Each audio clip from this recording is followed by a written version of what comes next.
Masyarakat pesisir Sulawesi Tengah tidak dapat dilepaskan dari olahan berbahan baku ikan laut. Misalnya saja adalah ikan cakalang. Jenis ikan dari keluarga ikan tuna yang banyak terdapat di perairan Indonesia. Selain populer sebagai olahan yang diasap, ikan cakalang juga dapat dijadikan sebagai bahan isi olahan lalampa. Ikan cakalang termasuk mudah matang saat dibakar, sebab kulit ikan cakalang sangat tipis dan dagingnya juga sangat lembut. Kita harus rajin membolak-balik ikan agar dapat matang secara serempak. Paling baik adalah dibakar di atas bara api kecil. Jika kulit ikan sudah mulai mengelupas, pertanda ikan cakalang sudah matang dan dapat diangkat.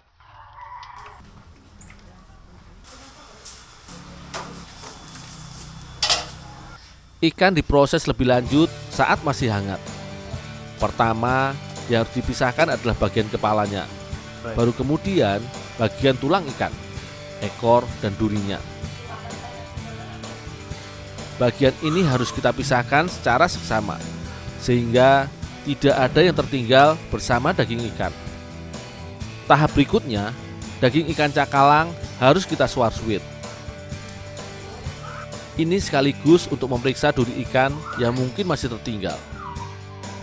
Ukuran suar-suir dapat disesuaikan dengan kebutuhan. Semakin lembut, semakin baik.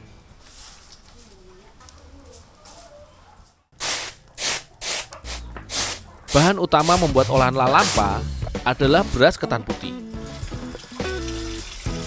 Beras ketan yang telah bersih harus dicuci pada air mengalir. Istilahnya dilimbang.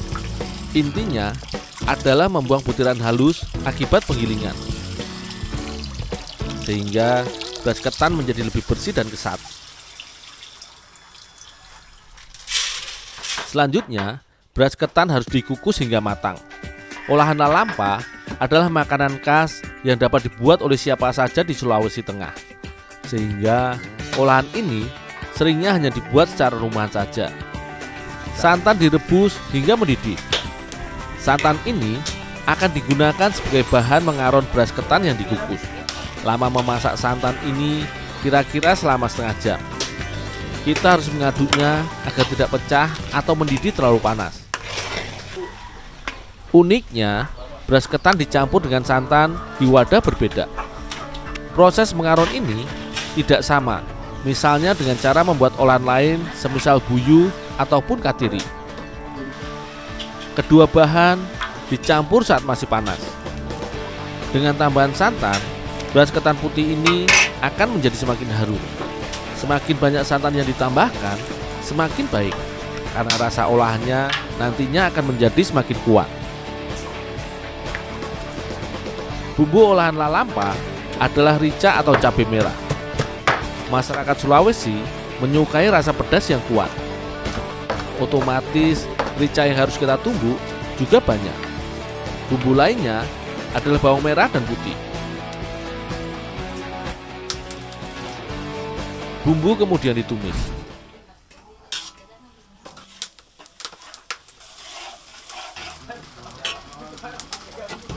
Daging ikan ditambahkan saat bumbu sudah matang.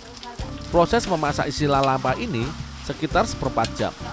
Tidak boleh terlalu lama sebab daging tunanya akan menjadi terlalu kering.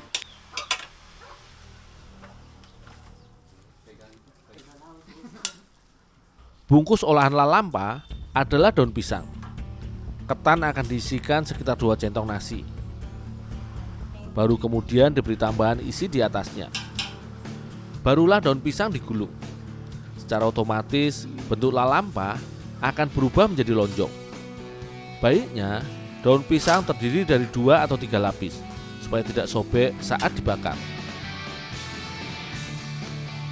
Selain lalampa, beras ketan dapat diolah menjadi gogos. Gogos dibuat dari bahan yang sama, akan tetapi tanpa isi ikan. Bentuk gogos biasanya adalah segitiga dan hanya berisi ketan saja. Gogos akan dijepit berpasangan dengan bambu. Lalampa dan gogos dapat dibakar secara bersamaan. Ini adalah proses terakhir membuat olahan tradisional banggai ini. Kedua olahan dapat kita bakar hingga pembungkusnya layu dan berubah warna. Sebenarnya, isi di dalam bungkus olahan ini telah matang semuanya.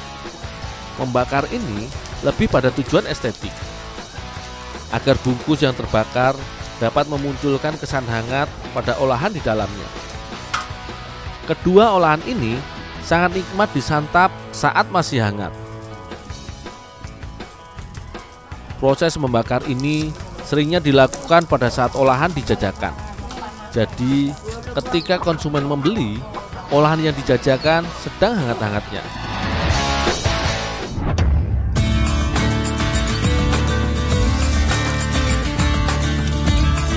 Komunitas masyarakat Bugis di Kabupaten Banggai, Sulawesi Tengah cukup banyak, sehingga tak heran jika di kota Luwuk misalnya banyak yang mengolah beras ketan putih menjadi olahan katiri, sejenis kue lapis, tetapi ini khas suku Bugis.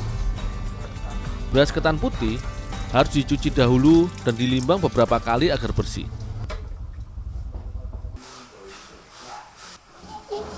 Tahap selanjutnya adalah membuat aronan beras ketan. Santan dimasak terlebih dahulu dengan ditambah sedikit garam, baru kemudian ditambahkan pewarna dalam takaran secukupnya.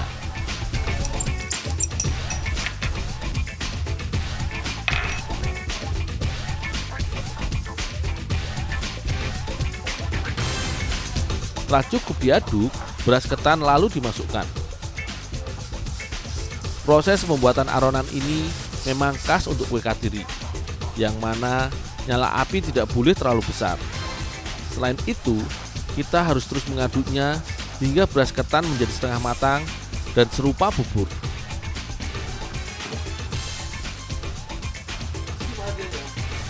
Beras ketan kemudian dipindahkan ke dalam soblok, kemudian dikukus hingga matang.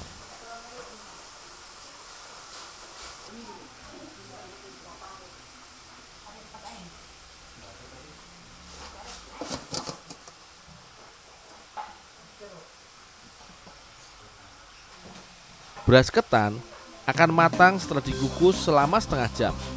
Barulah kemudian kita dapat memindahkannya ke atas talam atau loyang.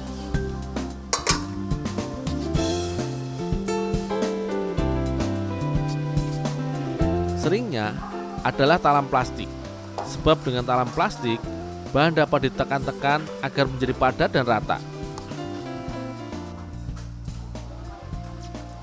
Selanjutnya, kita dapat mengoleskan adonan lain yang merupakan campuran telur ayam dan gula. Adonan yang dioleskan ini adalah adonan pembatas.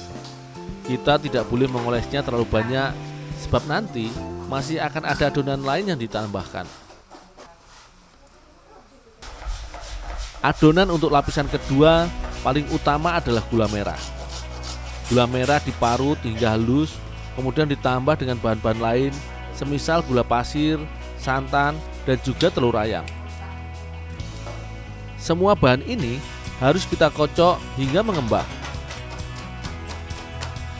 Untuk membuat kue katiri, adonan kedua ini tidak boleh dikocok dengan mesin, semisal blender, karena hasilnya malah akan susah mengembang.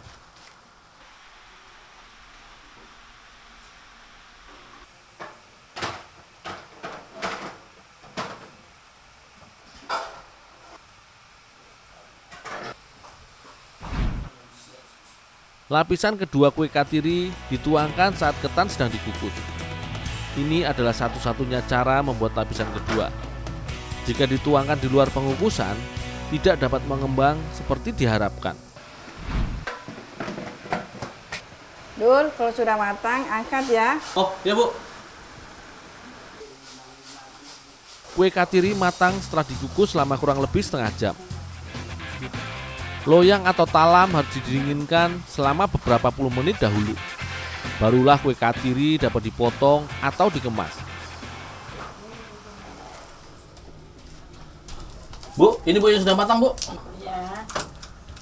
Ini Bu ya, yang sudah dipotong. Silakan.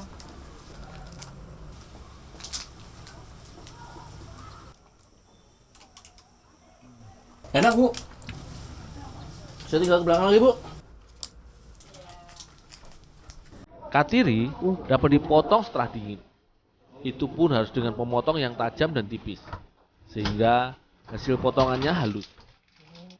Sebagai kue basah, katiri hanya dibuat ketika ada pesanan saja. Biasanya dari konsumen yang sedang pesta atau sedang menggelar acara tertentu.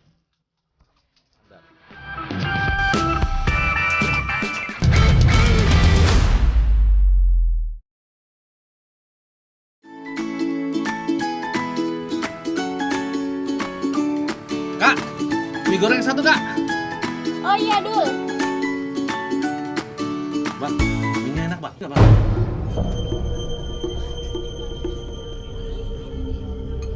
Bang, mie enak nggak bang?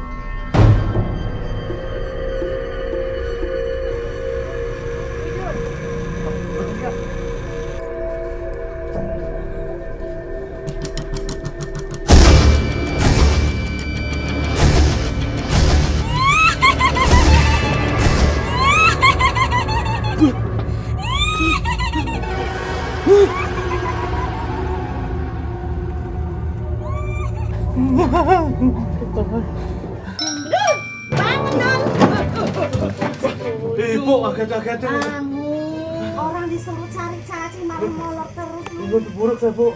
Apa? Anak buah Alasan cacing-cacingnya bu. kamu aja itu tuh, biar anak tidur. Ayo cari cacing sana.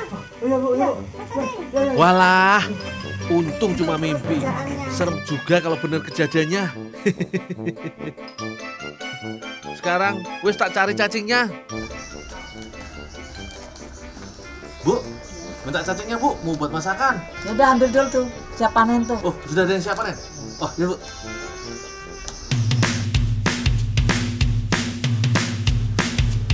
Siapa yang masih geli dengan cacing tanah? Jangan dipandang sebelah mata yo. Lihat saja manfaatnya. Saking bermanfaatnya, di kota Metro Lampung ada pembudidaya hewan melata ini loh. Ini lagi nyiapin pakan cacing. Ampas tahu mengandung protein yang dibutuhkan cacing. Katanya sih bisa membuat cacing-cacing pada gendut.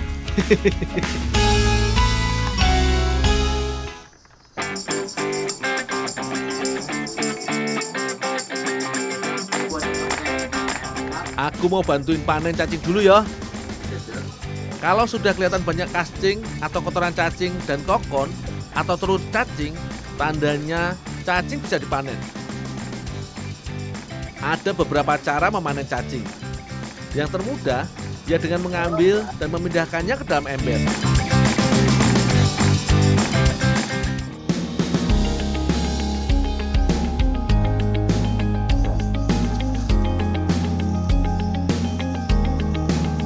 Langsung disortir ya. Tinggal ambil cacing yang kelihatan di antara media. Lalu pindahkan ke wadah sortir.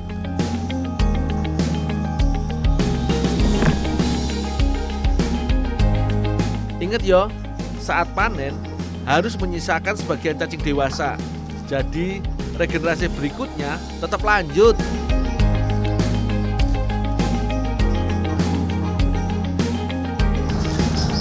Bu, nih cacing tak bawa dulu bu ya. Iya.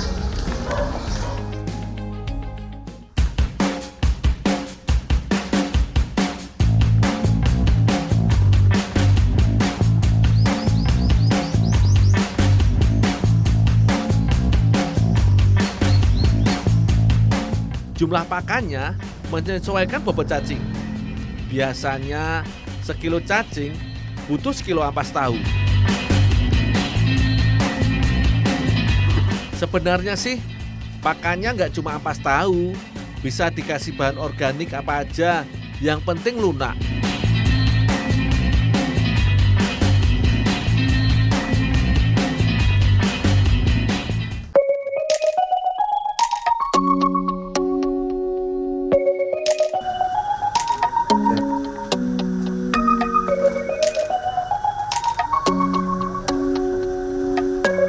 Banyak yang baru tahu toh, kalau cacing bukan hanya mengemburkan tanah dan umpan pancing saja.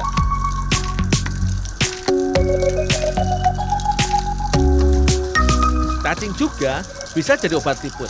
Tapi nggak langsung dimakan yo, ada caranya.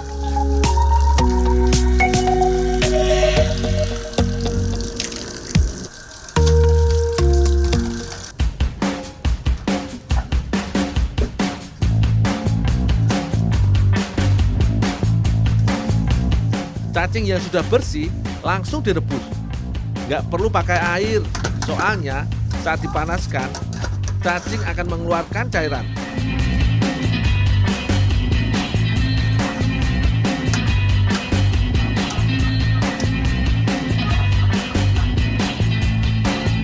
Nah, lama-kelamaan cairannya akan mematikan cacing.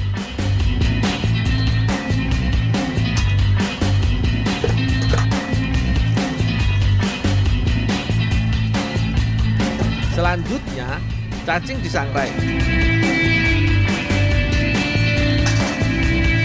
Cacing harus terus dibolak-balik supaya tidak gosong. Kalau mau cepat, ya bisa saja dipanggang atau di oven.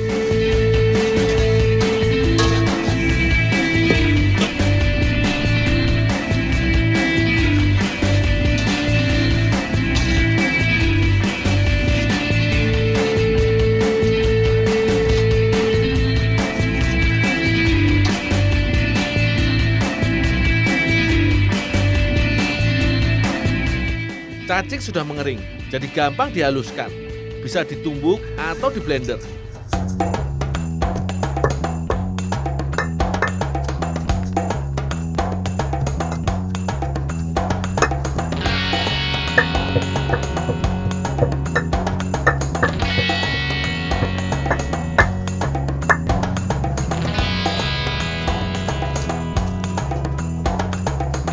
Terakhir, hasil tumbukan diayak supaya dapat tepung cacing yang halus.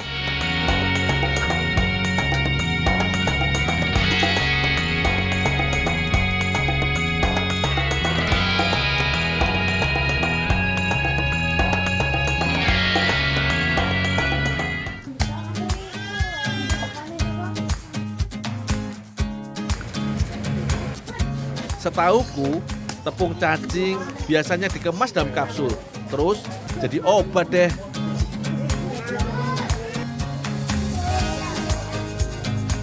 Tapi Bunia memintaku menyiapkan cacing untuk bahan kue kering. Wah, kayak apa rasa kuenya yo? Bahannya sih sama dengan kebanyakan kue kering. Ada kuning telur, telur utuh dan gula halus. Semuanya dikocok sampai gula larut.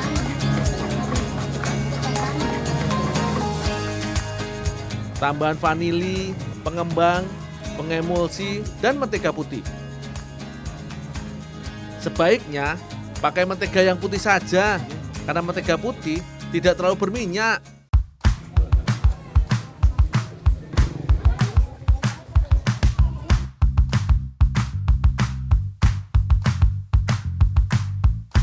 Kalau sudah, ditambah tepung terigu. Aduk sampai jadi adonan. Terlalu halus banget. Bu Komar menyiapkan topping cookiesnya. Lagi menunggu kacang tanah sangrai tuh.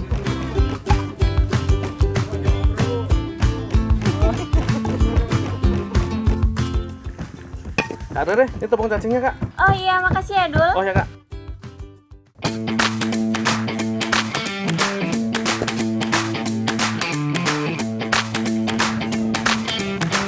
Tambahkan tepung cacing secukupnya saja yo. Kalau terlalu banyak, warna adonan terlalu gelap.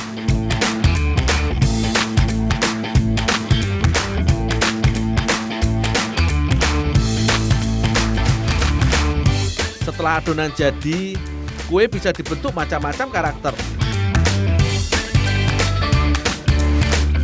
Kalau yang sedang dibuat Mbak Rere ini, cookies landak.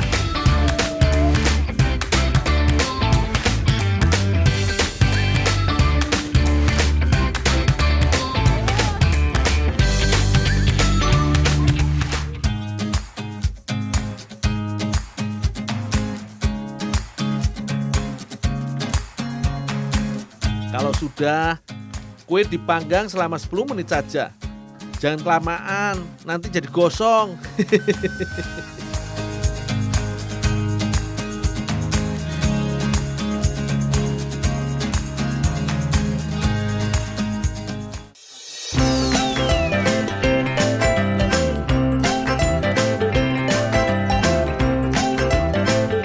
Ini nih gunanya kacang tumbuk. Kue dioles dengan coklat cair, lalu ditaburi kacang sehingga tampilan kuenya jadi mirip landak. Lucu yo.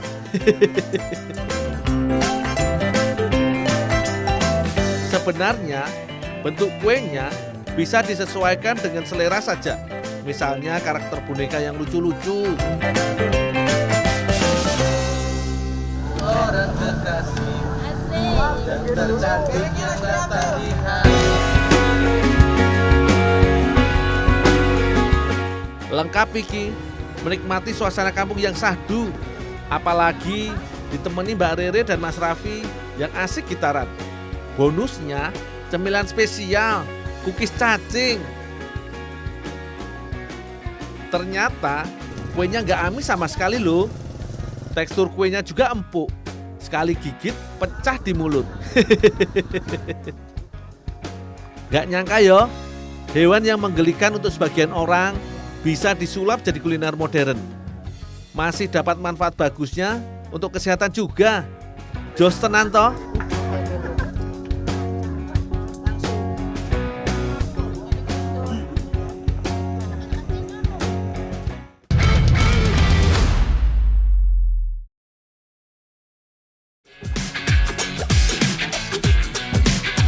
Aku lagi bareng para pemburu hewan mungil.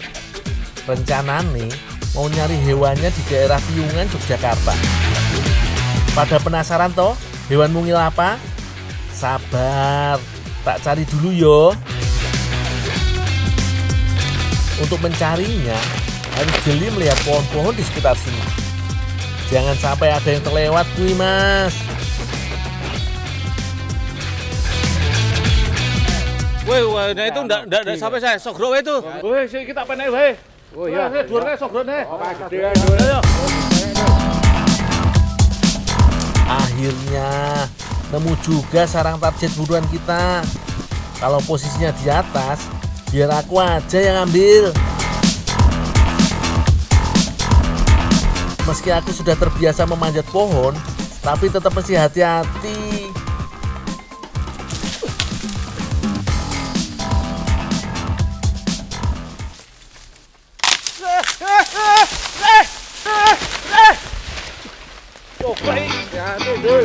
Walah, malah jatuh. Tapi aman kok, aku masih segar bugar waras. Aku memang mencari sarang semut angkrang yo. Makanya banyak yang nyambut dengan serangan andalannya iki. Tapi tenang, aku punya tipsnya nih biar gak diserang semut.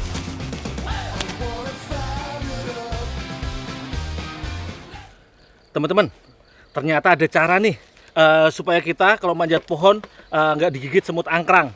Jadi kita harus pakai tepung nih. Jadi badan kita, tangan, kaki, muka harus dibaluri tepung supaya angkrang itu nggak gigit ke bagian tubuh kita. Ngomong kita mau deh.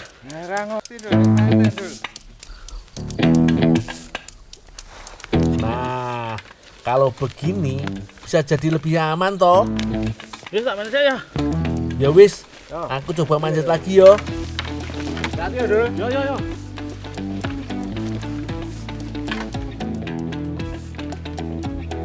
Biasa nih, semut rangrang membuat sarang dari daun-daun yang mereka jahit sendiri dari pohon sekitarnya. Sarangnya iki bentuknya bulat agak melonjong. Setiap sarang bisa berisi ribuan semut per koloni. Masing-masing anggota ada tugasnya sendiri-sendiri. Ada semut pekerja, semut pejantan, dan semut ratu.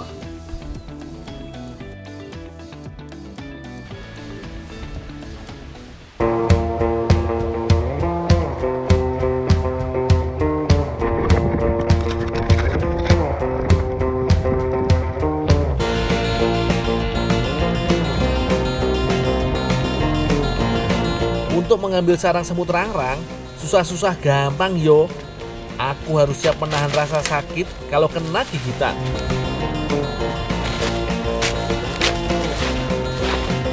Oke, sudah cukup banyak iki.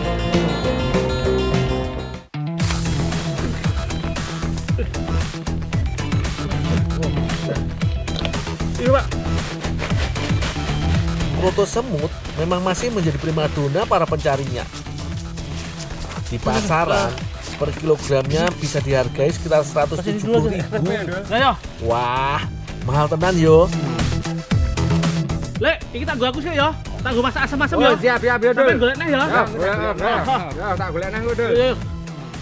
Non ya, Lek ya. Ya, Dul.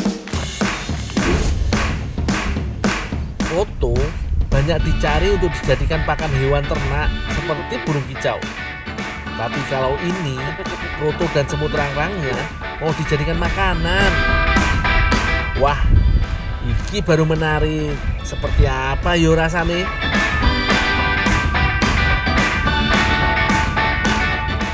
Mbak, ini Mbak. Krotonya mangkrang nih, Pak. Ini, Mbak. Oh ya, sana Dul. Oh, iya, Pak. Oh, hati. Mbak Wijel dan Mbak Erli mau membuat garang asem. Yang menarik, rasa asamnya tidak menggunakan buah asam atau tomat yo, tapi diganti semut rangrang. Weh, piye kuwi rasane? Sudah pada tahu belum? Masakan ini Enak iki, Mbak. dinamakan garang asem karena rasanya yang pedas, alias garang dan asam segar. Zaman dulu, garang asam ini termasuk makanan kalangan atas lu. Soalnya harga ayam kampung waktu itu sangat mahal. Jadi masyarakat menengah ke bawah tidak mampu membelinya yo. Tapi sekarang harga garang asem sudah terjangkau oleh semua kalangan.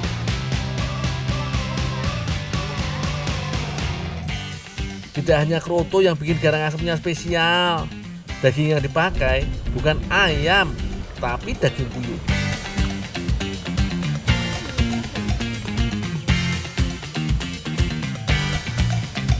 Gizi daging puyuh gak kalah kok dengan daging ayam. Antara lain, proteinnya tinggi dan kaya zat besi. Tidak hanya itu yo, kolesterolnya juga rendah.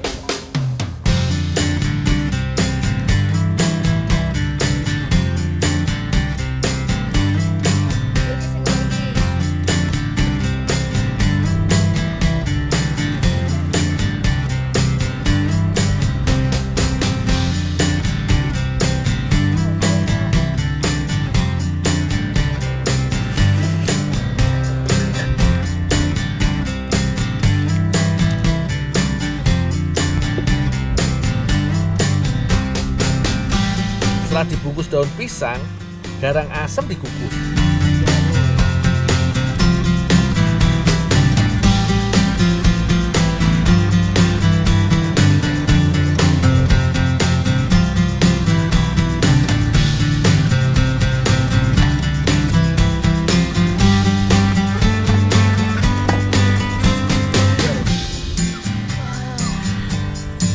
Wah, wis mati.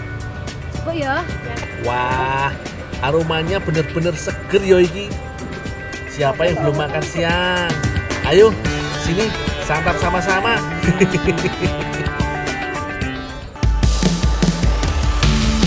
Bener-bener tidak terduga rasane. Mantap tenan iki. Rasa asam dari rangrangnya terasa banget yo. Kalau enak gini kan, aku jadi pengen nambah terus. Bener-bener tidak terduga rasane. Mantap tenan iki.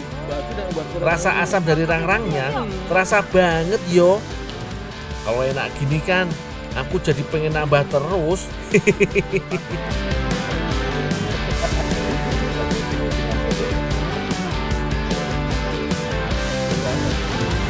Kalau dia tak corona dulu.